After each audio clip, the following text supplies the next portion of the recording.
नमस्कार, मी प्रसन्न जोशी. आपल्या सगळ्यांचं स्वागत झिरो आवरमध्ये. एबीपी माझाच्या झिरो आवर शोचा आजचा विषय नाही, आजचे विषय आहेत आणि तो एका विषयात झिरो आवरमध्ये आम्ही एकत्र आणण्याचा प्रयत्न केलेला आणि ते अवघड काम आहे, कारण त्यातले विषय, प्रत्येक विषय हे एक तासाच्या चर्चेचे होऊ शकतात. रायगडावर वाघ्या कुत्र्याचा पुतळा, सत्य की विपर्यास, यावर 1 तासाची चर्चा होऊ शकते. अनेक दाखले त्याच्याबद्दलचे सांगता येतात दोन्ही बाजूंकडून. औरंगजेबाची हत्या मनुस्मृतीनुसार झाली का, याही बद्दल 1 तासाची चर्चा होऊ शकते. त्याबद्दलचे दावे प्रतिदावे काय आहेत, कोणी काय म्हटलेलं आहे.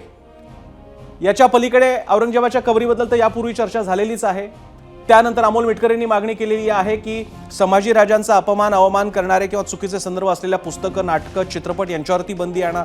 यावरही चर्चा करता येईल. मग अभिव्यक्ती, चित्रपट, स्वातंत्र्य, जुने संदर्भ, जुने चित्रपट, कारण त्यातले काही गाजलेली नाटकं आहेत. रायगडाला जेव्हा जाग येते किंवा इथे ओशाळाला मृत्यू, अशी जुनी नाटकं आहेत वगैरे, राजसन्यास, असे अनेक विषय आहेत आणि यावर 1 तासाची चर्चा होऊ शकते. हे मान्य करून सुद्धा, आणि कोरटकरचा विषय तो कसा सोडून चालेल, कारण तोही विषय यामध्येच आहे.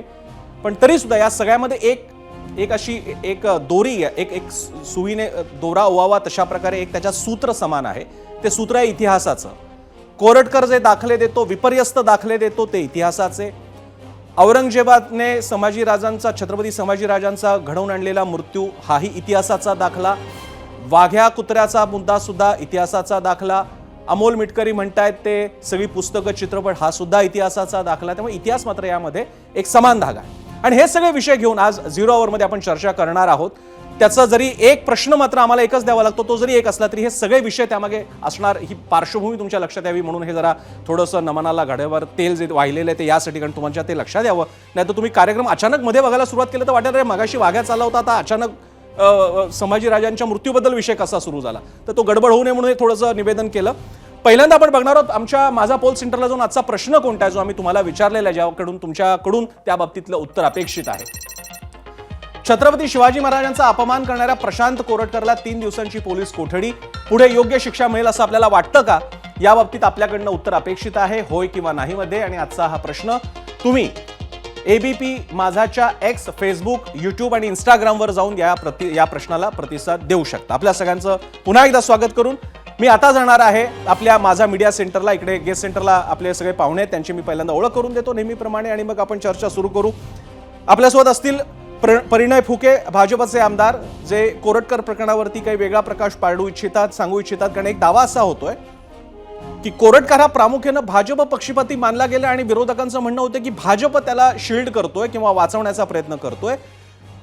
पण कोरटकर सापडला तेलंगणामधून, आणि त्यामुळे आता भाजपचं म्हणणं आहे की तेलंगणा काँग्रेस शासित राज्य आहे आणि काँग्रेसच त्याला बचाव करत होती आणि म्हणून एवढा वेळ लागला वगैरे. त्याबद्दल परिणय फुके बोलतील. प्रकाश महाजन आहेत आपल्यासोबत. यावेळी ते मनसे नेता म्हणून नाही तर एक विश्लेषक म्हणून ते स्वतः छत्रपती संभाजी महाराज नगरमध्ये राहतात आणि हा जो संभाजी महाराजांचा मृत्यूचा मुद्दा आलेला आहे त्याबद्दल त्यांना बोलायचं होतं, त्यामुळे ते आज आपल्यासोबत आहेत. लक्ष्मण हाके काही वेळानंतर आपल्याकडे असतील ओबीसी नेते, जे वाघ्या या विषयावरती बोलणार आहेत. श्रीमंत कोकाटे थोड्याच क्षणात आपल्या सोबत असतील, ज्यांच्या पुस्तकाचा दाखला हुसेन दलवानी, जे आपल्यासोबत चर्चेमध्ये सहभागी होणार आहेत. हुसेन दलवानी सुद्धा दिलेला आहे की छत्रपती संभाजी राजांचा मृत्यू हा विषय त्यांनी चर्चेला होता. असीम सरोदे, जे इंद्रजित सावंतांचे वकील आहेत, ते सुद्धा कोरटकर प्रकरणात काय चाललंय त्या बाबतीत अपडेट देण्यासाठी आपल्यासोबत असतील. याशिवाय सुशील कुलकर्णी, वरिष्ठ पत्रकार, अॅनालायझर या यूट्यूब चॅनलचे मुख्य संपादक, हे सुद्धा विश्लेषणासाठी आपल्यासोबत असतील. आणि प्रणव पाटील, इतिहास अभ्यासक, हे सुद्धा आपल्यासोबत असतील. आजचं पॅनल मोठं आहे, कारण मी मगाशीच म्हणाल्याप्रमाणे 3-4 विषय एकत्र आहेत आणि ज्यांचं सूत्र समान आहे ते म्हणजे इतिहास, म्हणून हा एवढा मोठा पॅनल आहे. त्यामुळे प्रेक्षकांकडून सुद्धा सहकार्य अपेक्षित. आपण जाऊयात आपल्या पाहुण्यांकडे. मी सगळ्यात आधी जातो हुसेन दलवाईंकडे पहिला विषय घेऊन. हुसेन दलवाईजी, जे आपण दावा केलेला आहे औरंगजेब आणि छत्रपती संभाजी राजांचा मृत्यू, त्याच्या मागे असणारा मनुस्मृतीचा काय विषय आपण मांडलेला आहे, काय नेमकं म्हणताय आपण या बाबतीत?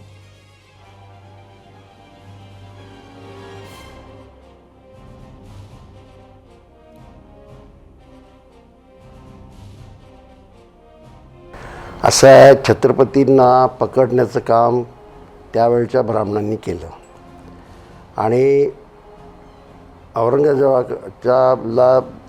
त्याला औरंगजेबांच्या ताब्यात देण्यात आल्यानंतर त्यावेळेला पद्धत अशी होती की त्या धर्माचे जे गुरु असतात त्या गुरूंना विचारून ही शिक्षा देण्याचं व्हायचं. म्हणजे मुसलमान असेल तर त्याला शर्यतप्रमाणे, हिंदू असेल तर त्याला या मनुस्मृतीप्रमाणे शिक्षा द्यावी. आता ती देताना संभाजीराजे हे त्या ज्या ब्राह्मणांनी शिक्षा सुनावली सांगितलं अशी दिली पाहिजे, त्यांचं असं म्हणणं होतं की मनुस्मृतीमध्ये हे सांगितलेलं आहे की वेदपठण हे शूद्रांनी करायचं नाही, ते ब्राह्मणांनीच करायचं असतं. तर ते वेद वाचले म्हणून त्याचे डोळे काढले पाहिजेत, वेद मंत्र पठण केले म्हणून त्याची जीभ छाटली पाहिजे, वेद पठण ऐकलं म्हणून त्याच्या कानामध्ये शिश्य टाकलं पाहिजे गरम वगैरे. ज्या मनुस्मृतीमध्ये शिक्षा आहेत त्या शिक्षा द्याव्यात असं सुचवलं गेलं होतं. याचा अर्थ असा मुळीच नाही की त्या ब्राह्मणांनी सांगितलं म्हणूनच शिक्षा झाली. शिक्षा कशी व्हावी हे त्यांनी सांगितलं, पण तो शिक्षा देण्याचं काम औरंगजेबानेच केलं. आणि औरंगजेब हा क्रूर राजा होता, बादशाह होता, हे मी सातत्यानं म्हटलेलं आहे. त्यामुळं मुसलमानांनी औरंगजेबावर फार विश्वास ठेवण्याचं किंवा त्याच्याबद्दल फार आदर ठेवण्याचं काही कारण नाही. बरं, मला दिसतं इकडे सुशील कुलकर्णी आणि महाजन या दोघांना या विषयावरती बोलायचं आहे. दोघांकडे मी येतोय. मी पहिल्यांदा सुशील कुलकर्णींकडे जातो, त्यानंतर महाजन मी तुमच्याकडे सुद्धा येणार आहे. सुशील, काय म्हणताय तुम्ही? मुळात हुसेन दलवाई हमीद दलवाईंचा वारसा घेऊन बोलत असते तर फार बरं वाटलं असतं. त्यांनी ज्या ग्रंथाचं वाचनच केलेलं नाही अशा ग्रंथासंबंधी ते सांगतायत की त्यात अशा शिक्षा दिलेल्या आहेत. हुसेन दलवाईंचा या विषयातला, मनुस्मृती या विषयातला अभ्यास असेल तर कृपया त्यांनी मांडावा. माझ्या समोर 12 अध्याय आणि काही हजार श्लोक असलेल्या मनुस्मृतीच्या वेगवेगळ्या आवृत्त्या आहेत, ज्या आर्य समाजाच्या वतीनं काढण्यात आल्या, ज्या ट्रॅडिशनली आहेत. या ग्रंथांमध्ये कुठेही एखाद्याला डोळे फोडून मारावं, हात कापून मारावं, पाय तोडून मारावं अशी शिक्षा देण्यात आलेली नाही. नंबर 1. त्यामुळं त्यांच्या धर्मग्रंथामध्ये अशा काही शिक्षा असतील कुणासोबत, धर्मद्रोह्यासोबत, काफिरासोबत वागण्याच्या, तर त्या शिक्षा हुसेन दलवाईंनी मनुस्मृतीच्या बोकांडी टाकून त्याला जबाबदार धरण्याचं काहीच कारण नाही. दादांत खोटं जे वारंवार सिद्ध झालंय ते दलवाई या प्रकारे पहिल्यांदा बोललेले आहेत. ते म्हणजे ब्राह्मणांनी मारलं, पकडून दिलं, ज्याचे पुराव्यासहितचं विच्छेदन आतापर्यंतच्या अनेक अभ्यासकांनी केलेलं आहे. त्यांनी समजा एखाद दुसरा असेल वादासाठी आपण 2 मिनिटाकरता गृहीत धरू म्हणून त्यांना मनुस्मृतीप्रमाणे शिक्षा दिली असं नाहीये. मनुस्मृती हा शिक्षा देणारा ग्रंथ नाहीये दलवाई साहेब. मनुस्मृती हा जगण्याचे नियम सांगणारा ग्रंथ आहे. मारायचं कशी अशी शिक्षा देणारा ग्रंथ नाहीये तो. त्यामुळं कृपया या विषयाच्या खोट्या माहिती सांगून भ्रम निर्माण करणं, हिंदूंना बदनाम करणं बंद करा. कारण मनुस्मृती हा ग्रंथ ब्राह्मणांनी लिहिलेला नाहीये. तो इक्ष्वाकू वंशातल्या मनु नावाच्या इक्ष्वाकूच्या पुत्रांनी त्याच्या प्रजेसाठी राजा म्हणून तयार केलेले नियम आहेत. तो ब्राह्मणांनी लिहिलेला ग्रंथ नाहीये. चालना कुठं बडविले भट म्हणून आपल्याकडचे नियम दुसऱ्याच्या धर्मग्रंथात टाकायचे आणि उडवून द्यायचा भार, हे प्रकार बंद करावेत. अमित दलवाईंचा वारसा चालवावा. हुसेन दलवाईंनी उगा काहीतरी नवा मुद्दा काढायचा आहे म्हणून काढू नये. ठीक आहे. प्रकाश महाजन, आपल्याला काय म्हणायचं आहे? प्रकाश महाजन. प्रसन्ना, नाही, आत्ता सुशील कुलकर्णीने सांगितलं की त्यांनी हमीद दलवाईचा वारसा चालवावा, पण आज हुसेन दलवाई ते हिरवा साप झाले.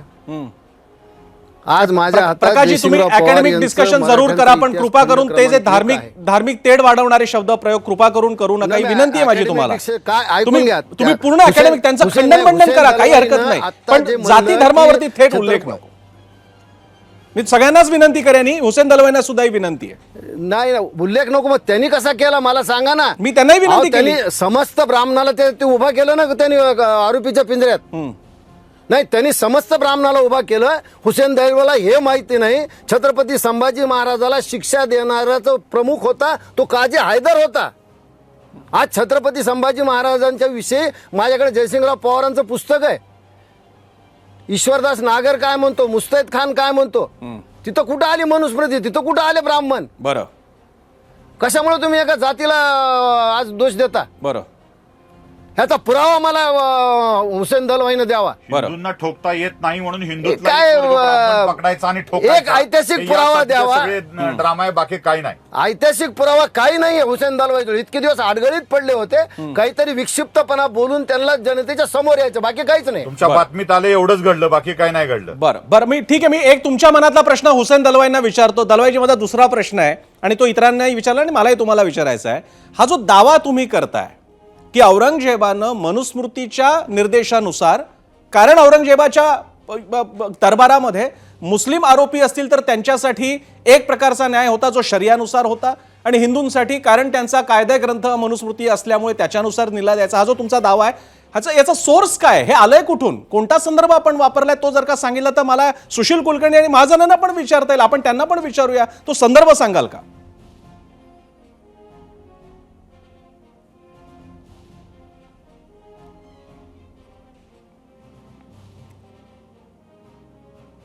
या संबंधामध्ये आमचे मित्र श्रीमंत कोकाटेंचं एक पुस्तक आहे, शिवाजी राज्याचे शत्रू कोण असं पुस्तक आहे. त्याच्यामध्ये हा सगळा रेफरन्स आलेला आहे. बरं. आणि या संबंधामध्ये आणखी एक गोष्ट आहे की गोखले नावाचे ग्रस्त आहेत, प्रदीप गोखले, प्राध्यापक प्रदीप गोखले, त्यांनीही या संबंधामध्ये लिखाण केलेलं आहे मनुस्मृतीच्या संबंधात. ते हे सगळे रेफरन्सेस आहेत, इतिहासकारांनी दिलेले आहेत. मी काय इतिहासकार नाही. बरं. जे आहे ते लोकांच्या समोर ठेवलेलं आहे. मी एकटाच हे बोलतोय असं नाही, याच्या अगोदर बरेच लोक बोललेले आहेत. बरं, ठीक आहे. मी आता याच्यावरती एक शेवटचा राऊंड घेईन, कारण नंतर मला परिणय फुकेंकडे जायचंय. मला कल्पना फुके सुद्धा वाट बघतायत त्यांच्याकडे येण्याची, पण त्यापूर्वी हा विषय थोडासा पूर्ण करून पुढे जाऊया. सुशील कुलकर्णी, त्यांनी रेफरन्स दिलेला आहे.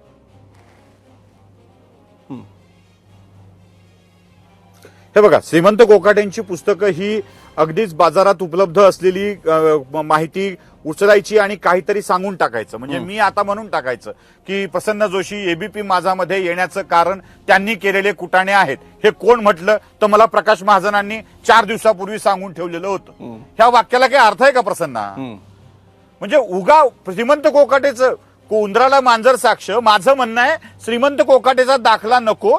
मनुस्मृतीच्या 12 अध्यायातल्या 2800 श्लोकांच्या मधला कोणता श्लोक आहे की जो सांगतोय अशा प्रकारे मृत्यू दिला पाहिजे? तेवढा श्लोक सांगा. तसा असेल तर मान्य करू, अन्यथा उगाच एखाद्या पुस्तकाला बडवायचं, पुस्तकाच्या निमित्ताने जातीला बडवायचं, ज्या पुस्तकाचा आणि जातीचा संबंध नाही ते वाढवायचं, हे बंद करा. त्या पुस्तकातल्या कोणत्या श्लोकाच्या आधारावर कोणता श्लोक आहे मी जसं सांगू शकतो, काफिरासोबत कसं वागलं पाहिजे हे कोणत्या ग्रंथात सांगितलंय हे जसं मी सांगू शकतो, तसं मनुस्मृतीतल्या कोणत्या श्लोकाच्या आधारावरती शिक्षा दिली गेलेली आहे तेवढं कृपया मी विचारतो. सुशील कुलकर्णी, त्यासाठी आपल्यासोबत थेट या ग्रंथाचे कर्तेच आपल्यासोबत आहेत. श्रीमंत कोकाटेच आपल्यासोबत आहेत. इतिहास अभ्यासक म्हणून, नामवंत इतिहास अभ्यासक म्हणून ओळखले जातात श्रीमंत कोकाटे. त्यांनीच रचलेला हा ग्रंथ आहे. कोकाटेजी, आपलं स्वागत आहे 0 आवरच्या चर्चेमध्ये. सगळ्यांचा प्रश्न आहे की आपण जो दावा केलेला आहे, की जो दावा आता काँग्रेसचे माजी खासदार असलेल्या दलवाईंनी केलेला आहे की औरंगजेबानं मनुस्मृतीच्या निर्देशानुसार ही हत्या घडून आणली, क्रूरपणे हत्या घडून आणली संभाजी राजेंची, तर तो नेमका संदर्भ काय? आपल्याकडे प्रसन्नजी एक न्याय दर्शन, तार्किक दर्शन होऊन गेलेलं, न्याय वैशेषिक दर्शन. त्या न्याय दर्शनामध्ये तर्कशास्त्र मांडलेलं आहे. तर्काला व्याप्तीची गरज असते. औरंगजेबाने संभाजीराजाला मनुस्मृतीप्रमाणे मारलं, याला कुठलाही तार्किक आधार नाही किंवा कोणताही समकालीन आधार नाही. बरं. तर म्हणजे तर्काला व्याप्तीची गरज असते ना. व्याप्ती नसेल तर तर्क. त्यामुळे मनुस्मृती संहितेप्रमाणे मारलं, याला कोणताही संदर्भ नाही, कोणता ऐतिहासिक ग्रंथ नाही. त्या काळामध्ये, ज्या काळामध्ये आम्ही संभाजी तार्किक पद्धतीने काम करतो, त्याला पुढे व्याप्ती मिळालेली नाही. त्यामुळे मनुस्मृतीप्रमाणे ठार मारलेलं नाही. स्वतः औरंगजेब बादशाह जितका क्रूर होता, निर्दय होता, पाताळयंत्री होता, समकालीन साधनामध्ये देखील उल्लेख येतात. त्यांनी वडिलांना त्रास दिला, कैदेत टाकलं, मोठ्या भावाची दाराची हत्या केली, सुफी संत असणाऱ्या सर्वोच्च हत्या केली आणि अनेकांच्या त्यांनी हत्या केलेल्या आहेत. स्वकीयांच्या केलेल्या आहेत, परराज्यातल्या लोकांच्या केलेल्या आहेत. आणि संभाजीराजांना सुमारे 39 दिवस अत्यंत हालहाल करून ठार मारलं. त्याचे महत्वाचे 2 साक्षीदार आहेत. एक साकी मुस्तेद खान आणि दुसरा भीमसेन सक्सेना हे दोघेही औरंगजेबाच्या पदरी असणारे लेखक आहेत. म्हणजे त्याचे दरबारी इतिहासकार आहेत. बरं. ते दरबारी इतिहासकार असं सांगतात की औरंगजेबाने स्वतः अत्यंत निर्दयपणे आणि क्रूरपणे छत्रपती संभाजीराजांना ठार मारलेला आहे. त्याने मनुस्मृती संहितेप्रमाणे ठार मारलेलं नाही. ज्या माझ्या पुस्तकाचा संदर्भ घेतला जातो ते जुनं पुस्तक आहे. त्याला कुठल्याही स्वरूपाचा मनुस्मृतीचा किंवा कुठल्याही प्रकारचा ऐतिहासिक संदर्भ उपलब्ध नाही. पण उपलब्ध संदर्भ असा आहे की त्याच्या पदरी असणारे जे दरबारी इतिहासकार आहेत सकीम उस्ताद खान आणि भीमसेन सक्सेना यांनी स्वतः औरंगजेबाने अत्यंत क्रूरपणे ठार मारलं हा संदर्भ येतो. आता याच्यात दोन मुद्दे उपस्थित होतात. मला महाजनांकडे जायचंय. महाजनांना बहुधा आणि सुशील कुलकर्णींना सुद्धा समाधान झालेलं दिसतंय स्पष्टीकरण. पण माझा आता एक प्रश्न, फुके मी येतो, फुकेजी तुमच्याकडे पण येतो. तुम्हाला या विषयावर बोलायचं आहे का? फुकेजी तुम्हाला या विषयावर बोलायचं असेल तर बोलू शकता. हो बोला बोला फुकेजी बोला. असं आहे, मला बोलायचं आहे या विषयावर. बोला. बोलू शकतो मी? बोला बोला जरूर बोला. असं आहे की ज्यावेळेसपासनं महाराष्ट्रामध्ये महायुतीची सरकार आली त्यावेळेसपासनं काँग्रेस पक्ष सातत्याने या प्रकारचे कुटाणे करण्याचं काम सुरू आहे. कुठेतरी सरकारच्या विरोधात वातावरण निर्माण करण्याचा हा प्रयत्न आहे. बघा तुम्ही याचं जर तुम्ही क्रोनॉलॉजी जर समजली तर एक ना एक विषय मुद्दावून काढणे, कधी अबू आझमीने काढणे, आता हुसेन दलवाईने काढणे, कधी कोणता कामराचा विषय काढणे, या सगळ्या कुठेतरी सरकारला बदनाम करण्याचं किंवा जबरदस्ती महाराष्ट्रामध्ये इतर कोणते विषयच नाही आहे. आता हुसेन दलवाई इतक्या दिवस अडगडीत पडले होते, कुठेतरी आता बाहेर आले, ते कुठेतरी ते नागपूरला गेले आणि त्यानंतर त्यांनी त्यांचा एक शोध काढला की या प्रकारचं मनुस्मृतीमध्ये असं असं लिहिलं होतं आणि तसं छत्रपती संभाजी महाराजांची हत्या करण्यात आली. आता काहीतरी काँग्रेस पक्षाचं ज्या प्रकारे मॅन्डेट महाराष्ट्रामध्ये मिळालं, ज्या प्रकारे महाराष्ट्राच्या जनतेने काँग्रेसला नाकारलेलं आहे, काँग्रेसचं अस्तित्व आता धोक्यात आलेलं आहे. आणि म्हणून हुसेन दलवाई सारखे दिल्लीचे जे दरबारी आहे काँग्रेस पक्षाचे, त्या लोकांना आता कुठेतरी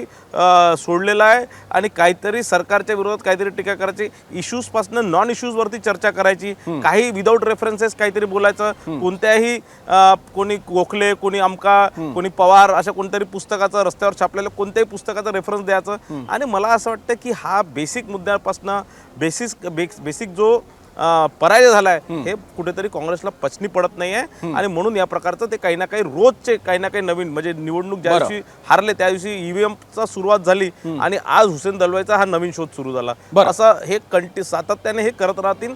मला तर असं वाटतं हे टाइमपास करून राहिले, यांच्याकडे लक्ष देण्याची गरज नाही. मी श्रीमंत कोकाटेंकडे जाईन. श्रीमंत कोकाटेजी, हा कारण तुमचा हा रेफरन्स या मधल्या काळामध्ये जेव्हा औरंगजेब समाधीचा विषय मोठ्या प्रमाणात आला, कबरीचा विषय मोठ्या प्रमाणात आला होता, त्यावेळी मोठ्या प्रमाणात चर्चेला गेला होता. आणि कारण छावा चित्रपटामध्ये पण ते सगळं चित्रण आलेलं आहे संभाजीराजांच्या शेवटच्या दिवसांचं. आता आपण म्हणताय की त्यावेळेचा संदर्भ तुमच्या स्वतःच्याच पुस्तकाला तुम्ही डिसओन करताय, अस्वीकृत करताय. मग आता इतिहासाचा जो वेगळ्या मांडण्या आहेत महाराष्ट्रामध्ये वेगळ्या प्रकारे मांडल्या जातात, आता तुम्ही स्वतःच त्या पुस्तकाचा आधार काढून घेतलाय. तुम्ही म्हणताय की अशा प्रकारचा कोणताही समकालीन पुरावा नाही. पण त्यावेळी तुम्ही मगाशी असंही म्हणालात, पण तर्क मात्र मांडता येतो की असा कोणीतरी औरंगजेबाकडे असेल, असा ब्राह्मण मुंशी किंवा कारकून कोणीतरी असतील किंवा धर्मशास्त्राचं विवेचन करणारे असतील, त्यांच्या निर्देशाने झाला असा तुम्ही दावा करताय, असा तर्क मांडताय तुम्ही? हे तर्कशास्त्र हे जगन्मान्य शास्त्र आहे. लॉजिक हे युरोपमध्ये मान्यता पावलेलं आहे. आपल्या भारतामध्ये देखील तर्कशास्त्रावरती मोठं काम न्याय वैशेषिकाने केलेलं आहे. न्यायशास्त्र म्हणजे तर्कशास्त्रच आहे. तर्कशास्त्र हे लिगल शास्त्र मानलं जातं. पण तर्कामध्ये काय महत्वाची बाब आहे? व्याप्ती. त्याचं एक सोपं उदाहरण देतो. दूर आहे, जंगलामध्ये दूर आहे, याचा अर्थ काय? अग्नी आहे. आपण धुरावरून अग्नीपर्यंत पोहोचतो, त्याला म्हणतात व्याप्ती. बरं. याला जे छत्रपती संभाजीराजांची हत्या झालेली आहे त्याला व्याप्ती दिसत नाही ना काहीच. तर्क करायला व्याप्तीची गरज असते, आधाराची गरज असते. आम्ही ज्यावेळेस सुरुवातीच्या काळामध्ये संभाजी ब्रिगेडमध्ये काम करत होतो त्यावेळेस आम्ही तर्काच्या आधारे मांडलं. पण तर्काला काही व्याप्ती आणि रेफरन्सेस मिळत नाही विनाकारण. नाही, आता कोकाटेजी, श्रीमंत कोकाटे, ज्याच्यात अडचण अशी आहे की तुम्ही जी मांडणी करताय ती तर्कप्रधान मांडणी आहे, ती तथ्यप्रधान मांडणी नाही, असं आपण कधी डिस्क्लेमर यापूर्वी दिल्याचं मला स्मरत नाही. कारण हा दाखला नंतर अनेक पुस्तकांमध्ये आणि विद्रोही मंडळींच्या चर्चांमध्ये, डिबेट्समध्ये, टीव्ही डिबेट्समध्ये सांगितला गेलेला आहे की मनुस्मृतीनुसार हत्या झाली. विधान आहे, हा तर्क नव्हे, विधान आहे. मनुस्मृतीनुसार हत्या झाली. आता तुम्ही जे विधान करतायत तसं वस्तुतः तशा प्रकारे मारण्याची पद्धत मनुस्मृतीत नाही असं सुशील सुशील कुलकर्णी म्हणतायत, आणि अशी पद्धत बाकीच्या ठिकाणी तुर्की आणि बाकीच्या देशांमध्ये काही ठिकाणी अवलंबली जाते, जे चित्रण आपल्याला आयसिस पर्यंत आजही आपल्याला दिसतं. आता आपण त्याला छेद देताय, पण हॅव्हिंग सेड दॅट असं म्हणून सुद्धा मी प्रकाश महाजनांकडे जातो. प्रकाश महाजनजी, पुरावा नाही असं ते म्हणतायत श्रीमंत कोकाटे, पण ते हेही म्हणतायत की तर्काची व्याप्ती सुद्धा बघितली पाहिजे. काय म्हणाल आपण? हे पहा, श्रीमंत कोकाटे हे स्वतः इतिहासकार आहे, मी इतिहासाचा वाचक आहे. आणि माझ्या हातात जे आता जयसिंगराव पवारांचं पुस्तक आहे, त्यात अजून एक त्यावेळेस समकालीन मोगल इतिहासकार होते ईश्वरदास नागर, यांनी सुद्धा लिहिलं. यांच्यात कुठे असं नाही की ते मनुस्मृतीप्रमाणे मारलेलं आहे. मुस्तैद खानचं सुद्धा आहे. मग मनुस्मृती आली कुठून? बरं, मनुस्मृती आणली तर आणली, तुम्ही त्याच्यात ब्राह्मणांना का ओढलं?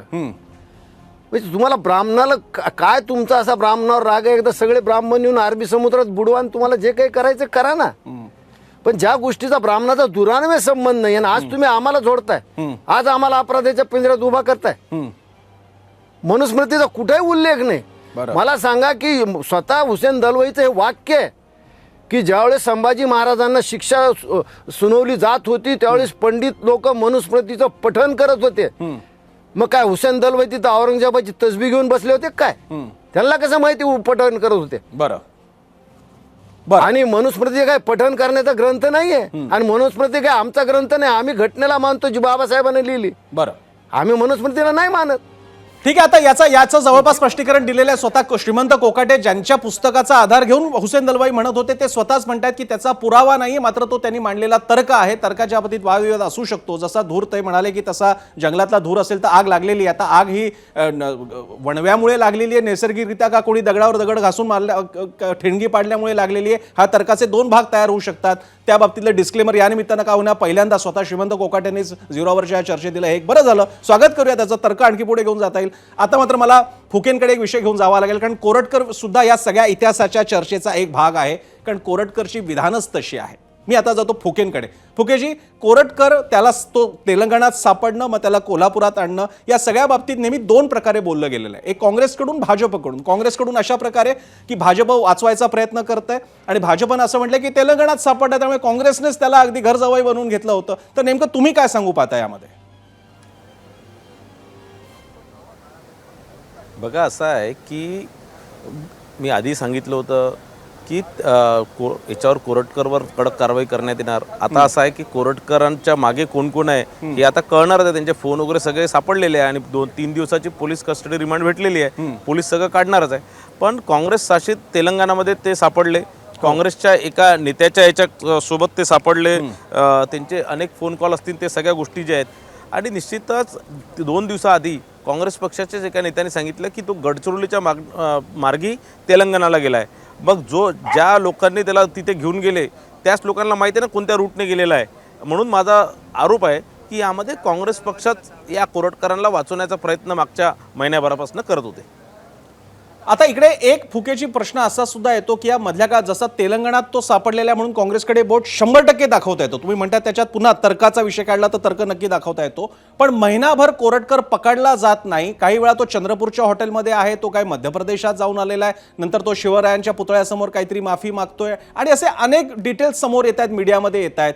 आणि नंतर तो सुद्धा परत मधल्या काळात 1 महिना तो फिरत असतो. तर मग हे या बाबतीत कुणाकडे अंगुली निर्देश करायचा?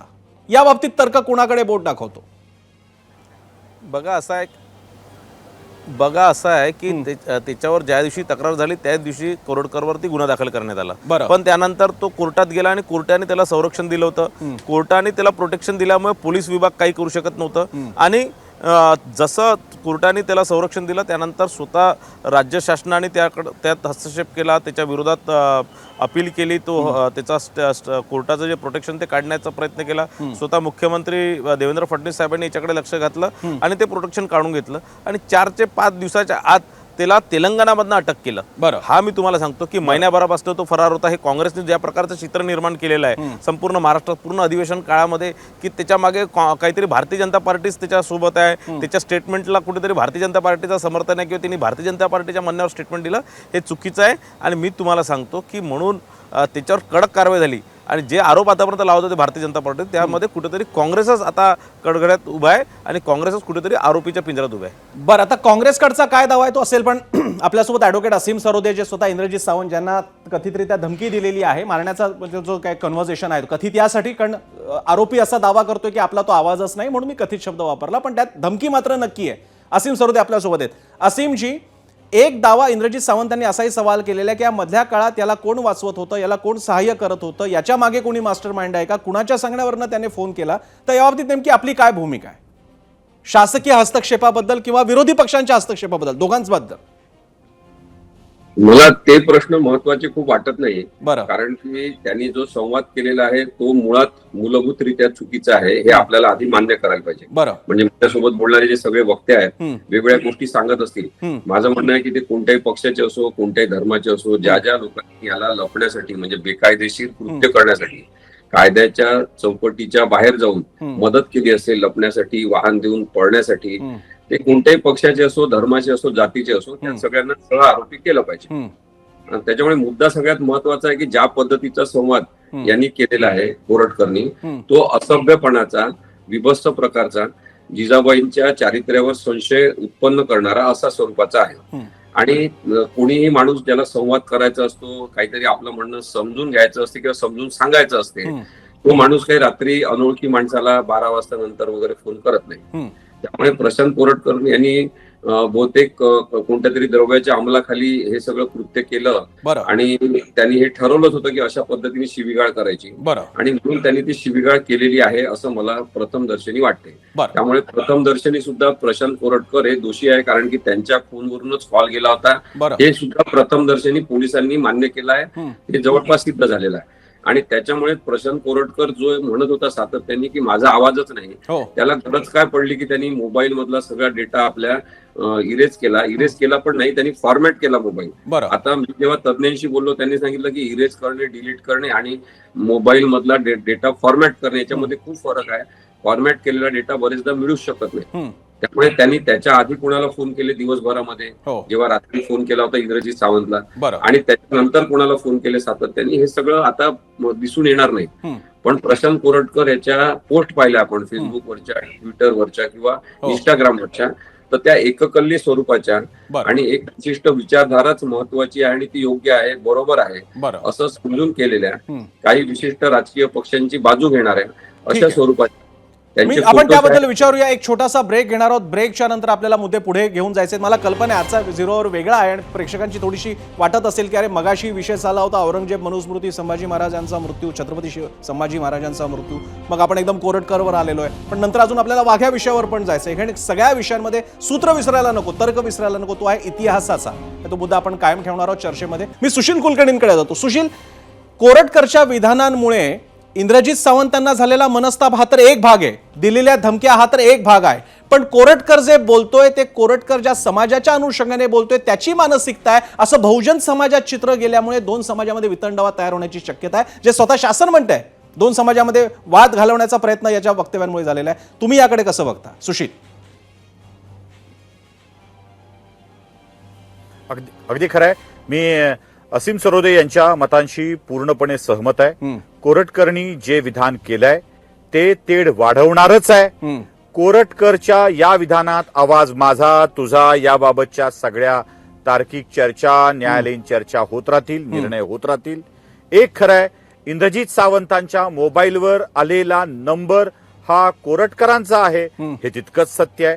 कोरटकरांनी जी भाषा वापरली आहे ती तुम्ही कथित म्हणताय त्यांनी नाकारलंय म्हणून, ती तेवढीच आक्षेपार्ह आणि त्याचं कसं समर्थन करता येऊ न शकणारी आहे. माझा आक्षेप पुन्हा तिथेच येतो या सगळ्या प्रकरणामध्ये. तो कोरटकर आहे, तो ब्राह्मण आहे, तो ब्राह्मणत्वाचा विषय करतो, तो ब्राह्मण आहे म्हणून भाजपवाला आहे, तो या सगळ्या विचाराचा समर्थक आहे, ब्राह्मणांचा प्रतिनिधी म्हणून तो बोलतोय. असं जे काही चित्र निर्माण केलं चाललंय ना, आक्षेप त्यावर आहे. प्रसन्न जोशी जे काही बोलतोय ते ब्राह्मण म्हणून नाही बोलत, ब्राह्मण म्हणून नाही बोलत, जात म्हणून नाही बोलत, कोणत्या विचारधारेचा म्हणून नाही बोलत, प्रसन्न जोशी म्हणून बोलतात.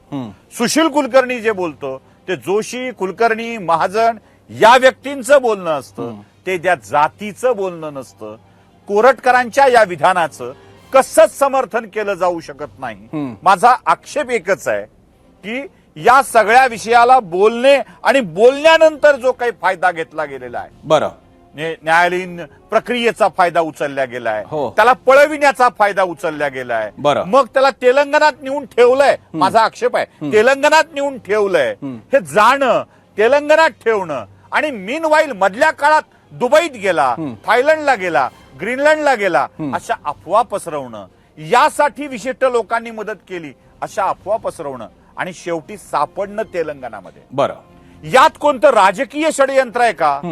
कोरटकरच्या आडून जात, माणसं, पक्ष टार्गेट करत हा वितंडवाद, हा त्रास वाढावा यासाठी कुणी काही प्रयत्न करत होतं का? याचे तपशीलवार खुलासे होणं आवश्यक आहे. आणि परिणय फुकेंना विनंती आहे, कोरटकर भाजपचा होता का हे जरा स्पष्ट करा. बरं, मी विचारतो ते सुशील, फक्त त्याच्यात एक मुद्दा जो तुम्ही मांडला तो मुद्दा स्पष्ट झाला पाहिजे. सुशील कुलकर्णी जेव्हा बोलतात तेव्हा त्यांचं कौतुक करणारे कोणी असतील, माझ्या बाबतीतला सोडून द्या, सगळीकडनं शिव्याच आहेत, पण किमान तुमच्या बाजूने कौतुक करणार असेल, पण कोरटकर जे बोलतो त्याचे निषेध करणारे कोण असतात सोशल मीडियावर, याचं चित्र फार वेगळं आहे. सुशील कुलकर्णी कोरटकरच्या इतर कोणत्याही विषयाच्या बाबतीत स्वतःच्या फेसबुक आणि ट्विटरच्या बाहेर सरसवणारे कोरटकर या विषयावरती ज्या प्रकारे मौनाचा कट करतात, शांततेचं षडयंत्र करतात, त्याच्यामुळे संशय वाढतो. सुशील कुलकर्णी, तो प्रश्न आहे. आणि म्हणून माझ्या बोलण्याचा अँगल आहे की कोरटकरच्या बाबतीत एकदम शांतता का दिसते, बाकीच्या विषयांच्या बाबतीत सगळे बाया सरसावून असतात, तेव्हा आमचा मग छत्रपती शिवरायांबद्दलचा आदर कुठे जातो, असा प्रश्न विचारला जातो. आणि म्हणून दोन समाजात तेढ तयार होते. म्हणून हा विषय, म्हणून इतिहास, म्हणून तर्क, म्हणून माझा प्रश्न. बोला.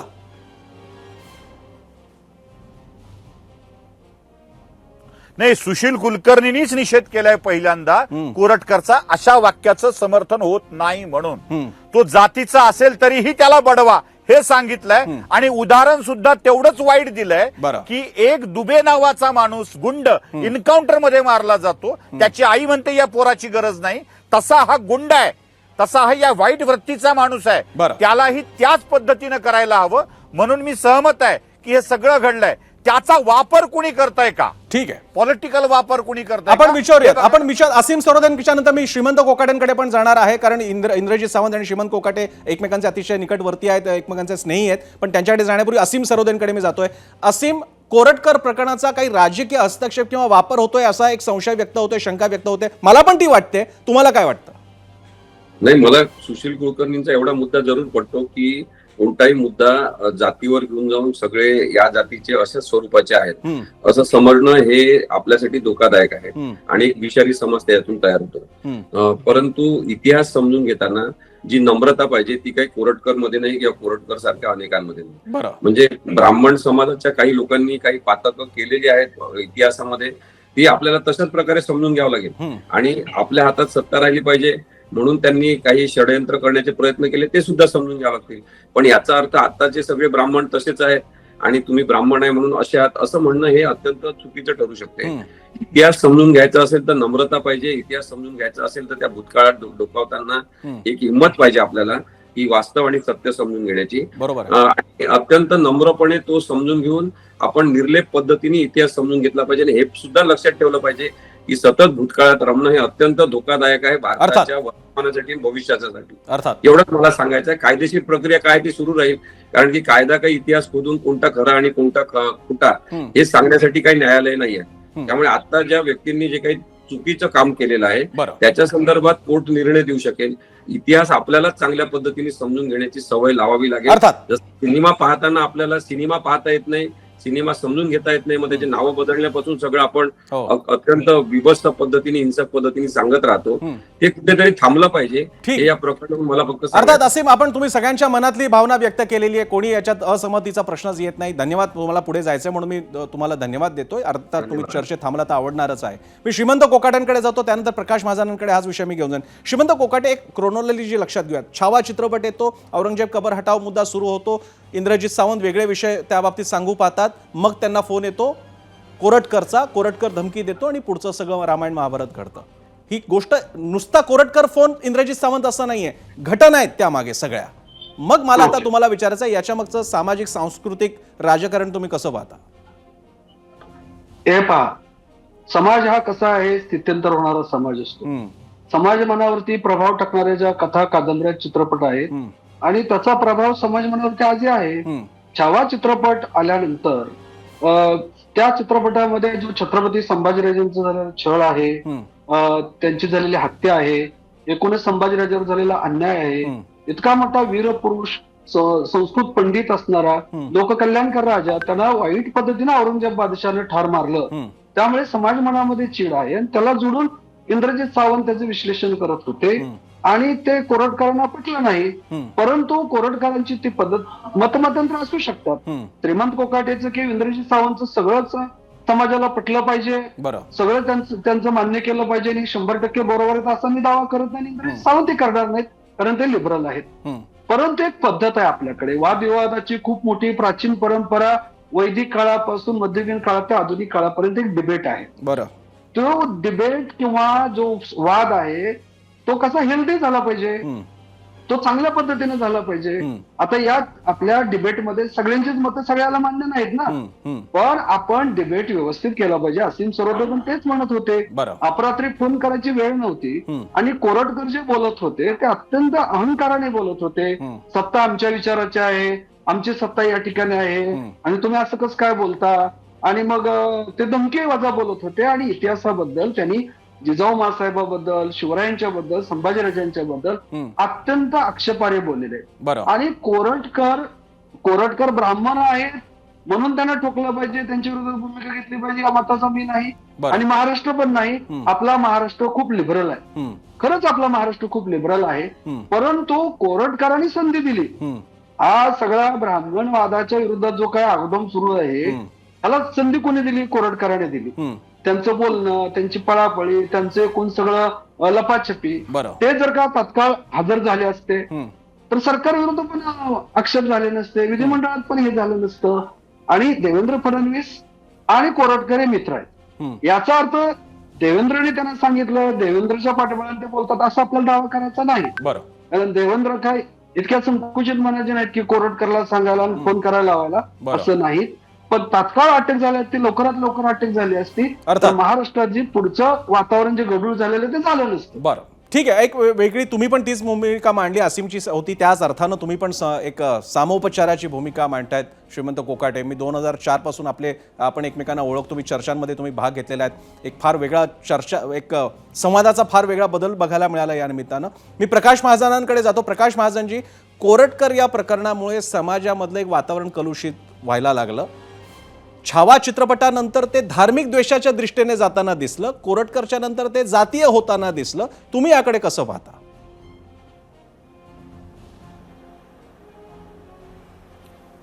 माझं मत असं आहे प्रसन्न की मला स्वामी विवेकानंदाचं छत्रपती शिवाजी महाराजाविषयीची काही वाक्य आठवली. त्यांनी चेन्नई म्हणजे त्या काळातल्या मद्रासमध्ये एका विद्यार्थ्यांना सांगितलं की प्रभू श्रीराम आणि भगवान श्रीकृष्ण यांच्यामध्ये असलेल्या सगळ्या चांगल्या गुणाचा समुच्चय म्हणजे छत्रपती शिवाजी महाराज. छत्रपती शिवाजी महाराजाविषयी कुणी काही जरी बोललं, वाईट बोललं, त्यांचं चारित्र्य हनन केलं तर त्याच्यावर देशद्रोहाचा खटला भरावा अशी माझी इच्छा आहे. कोरटकराला कोल्हापूरच्या बिंदू चौकात जाहीर फटके मारले पाहिजेत.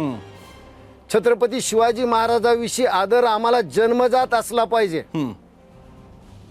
छत्रपती शिवाजी महाराजाच्या घराण्याविषयी अपशब्द बोलणारा कोणीही असला तरी त्याच्यावर देशद्रोहाचा खटला भरला पाहिजे असं मला वैयक्तिक वाटतं. अर्थात या सगळ्यांच्या त्याच भावना आहेत, फक्त कोरटकरच्या मनातली जाणीव आणि नेणीव अशी का तयार होते हा मात्र प्रश्न कायम राहतो. आणि माझा मगाचाही प्रश्न आहे की सिलेक्टिव्ह निषेध का तयार होताना बघायला मिळतात, ते आता ज्याचे त्याने अर्थ काढायचे. मी पुन्हा फुकेंकडे जातो. फुकेजी, पुन्हा आपण मूळ केसकडे येऊयात. कोरटकर प्रकरणामध्ये आता मोबाईल फॉर्मॅट आहे, त्याचा दावा आहे आवाज माझा नाही, आणि आता तो सिद्ध करायचा झाला तर त्याच्यात पुन्हा डॉक्टर आवाज म्हणजे आहे त्या आवाजाचे आधीचे कुठले तरी सॅम्पल्स घेऊन डॉक्टर आवाज बनवता येतो. तुमचा आणि माझा आवाज या चर्चेतला 0 आवरचा आवाज घेऊन पूर्ण वेगळा संवाद तुमच्या आणि माझ्यातला बनवता येऊ शकतो. मग अशा स्थितीत आता तुम्हाला वाटतं की केस कदाचित कॉम्प्रोमाइज अवस्थेत आहे, शासनासमोरची आव्हानं वाढलेली आहेत कोरटकरला न्यायालयासमोर आणण्याबाबतीत? निश्चितच त्या ज्या प्रकारे त्यांनी तो मोबाईल फॉर्मॅट केला हो. आणि या सगळ्या प्रकरणात निश्चितच आव्हानं वाढले आहेत. पण त्यांना 3 दिवसाचा PCR मागितलेला पोलीस विभागाने, तो मिळालेला पोलीस विभागाला. आणि 3 दिवसात इतरही मार्ग आहेत त्यांचे सगळे वक्तव्याचे पुरावे म्हणजे ठोस करण्यासाठी.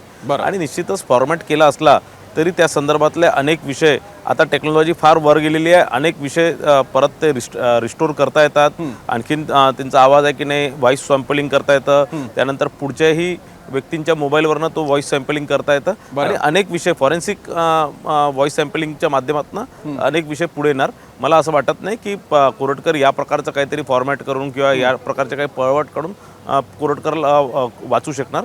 मला 100% खात्री आहे की त्याचा पुरावे सहित त्याच्यावर कारवाई होणार आणि त्याच्यावर निश्चित. फुकेजी आणखी एक प्रश्न मगाशी सुशील कुलकर्णीने विचारला, माझ्याकडनं राहून गेला असता कदाचित. भाजपशी कोरटकरचे संबंध नेमके आहेत की नाहीत? आधी कधी कार्यकर्ता पदाधिकारी होता किंवा नाही? एकदा अधिकृतरित्या सांगून टाका म्हणजे सारखा येणार नाही प्रश्न.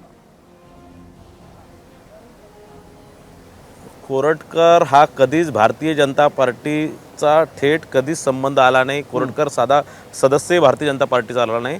कोरटकर हे एक पत्रकार होते, नागपूरमध्ये ते कार्यरत होते, एका चॅनलचे ते ब्युरो चीफ होते. ज्यावेळेस चॅनल एकदम नवीन होतं म्हणजे ज्यावेळेस TV चॅनल्स वगैरे नवीन होते त्या काळातले ते पत्रकार आहेत. आणि म्हणून सगळ्याच राजकीय पत्रकाराचे तुमचे माझे कसे संबंध आहे किंवा तुमच्या आणि इतर राजकीय सगळ्याच पुढाऱ्यांचे कसे संबंध आहे, त्याच प्रकारचं देवेंद्र फडणवीसजींचे त्यांच्यासोबत संबंध होते किंवा इतर सगळ्याच नेत्यांचे, म्हणजे काँग्रेसचे म्हणा, भारतीय जनता पार्टीचे म्हणा, माझे म्हणा किंवा आणखीन सगळ्यांचे संबंध, एक पत्रकार आणि एक राजकीय पुढाऱ्याचे संबंध कसे असतात, एक आमदाराचे संबंध कसे असतात, तसे त्यासोबत होते. आणि त्यांचा कोणताही विचार किंवा त्यांची काय आयडिओलॉजी आहे ती काही भारतीय जनता पार्टीसोबत कोणत्या तुम्ही उद्या एखाद्या आयडिओलॉजीला समर्थन केलं आणि तुम्ही उद्या जर काही एखादं वक्तव्य चुकीचं वक्तव्य केलं तर ती आयडिओलॉजी पूर्ण दोषी त्याला धरता येणार नाही किंवा त्या पूर्ण जातीला मला बेसिक लक्षात आलं तुम्ही भाजपचा आणि त्यांचा संबंध नाही हे अधिकृतरित्या सांगितलं. एक बरं केलं, तेवढं स्पष्टीकरण हवं होतं.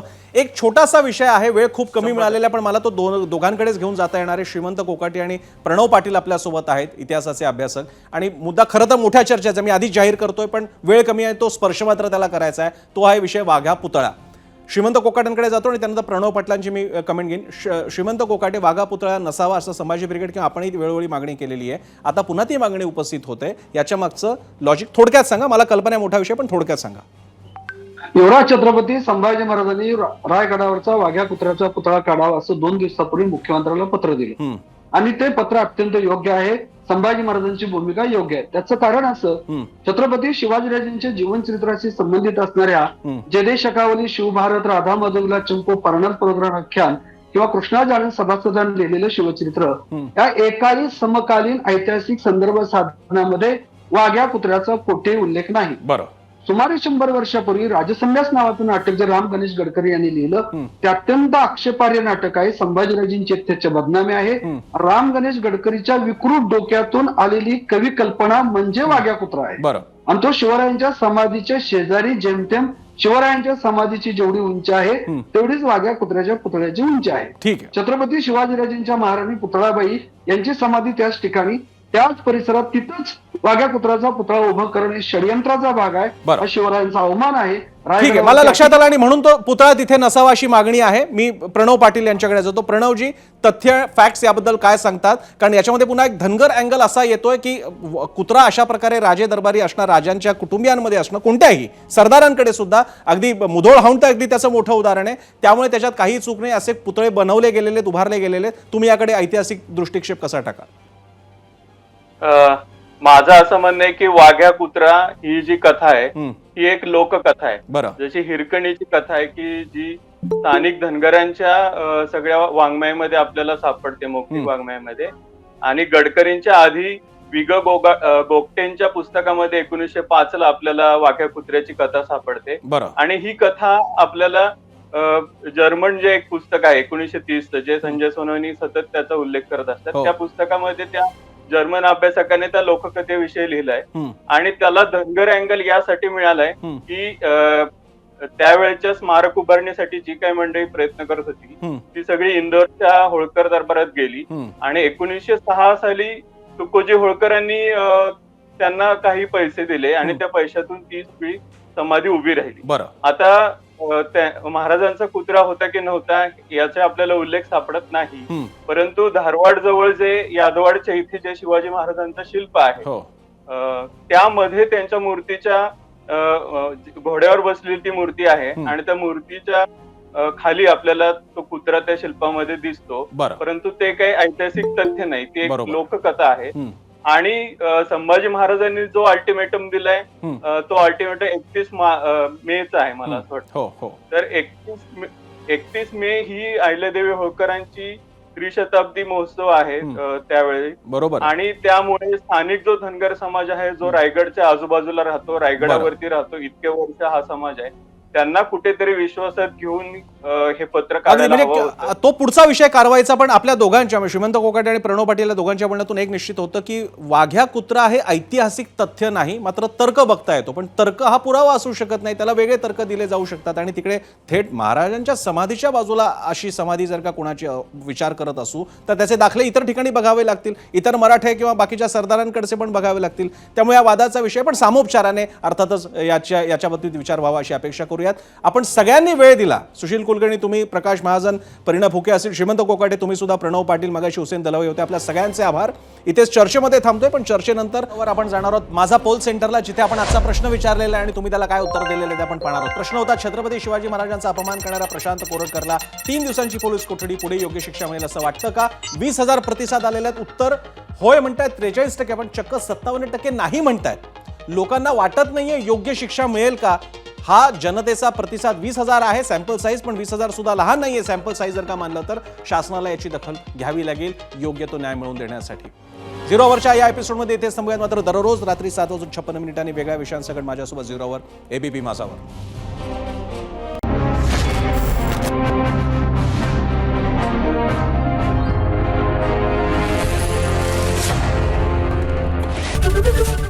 एबीपी माझा, उघडा डोळे बघा नीट.